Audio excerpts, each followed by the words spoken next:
Zimbabwe and Korea trade figures are still very low.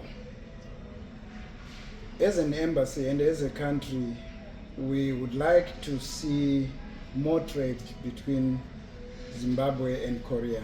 We would like to see our products being exported to Korea, and more Korean products also being sold on the Zimbabwean market.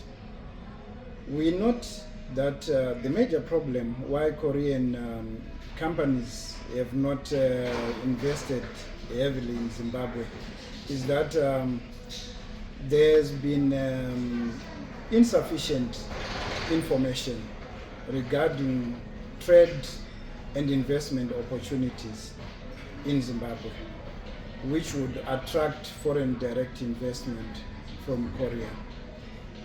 And therefore, we have now decided, and which we are already doing, is to engage Korean institutions and Korean investors so that we would interest them in the opportunities that are available in our country. We are working with a number of Korean institutions, the major one being the Korea Trade Association, KOTRA, which signed an agreement with Zimtrade in March last year.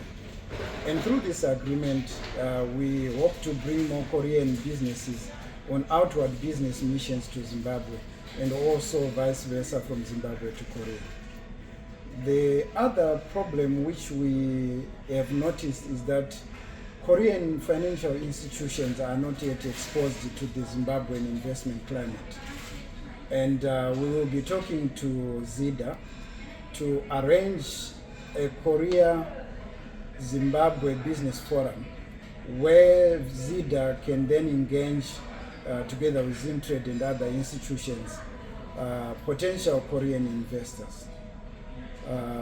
We also believe that the key institutions here in Korea, such as Korea Exim Bank and K-Sure, which underwrites Korean businesses to invest in Zimbabwe, are key stakeholders in the process. We've held meetings with them, and our government has also communicated with the Ministry of Finance and Economy of Korea to try and create conditions that would enable Korean businesses to enter the Zimbabwean market. So far, we have a few that are operating, and I'm glad that Hyundai has started selling vehicles in Zimbabwe through a dealer, but we would obviously want them to invest in the actual production. And so this is why we have been talking to them and saying we need technology transfer for industries in Korea to invest in productive processes in Zimbabwe. And I think with the coming of our new currency, the gold-backed ZIG, the new currency, that should assure investors who have had concerns in the past about the exchange rate management system, which affects operations of businesses. So the environment in Zimbabwe at the moment is very good for investment. And this is evidenced by countries from Asia, including China and others, that have invested in our mining sector.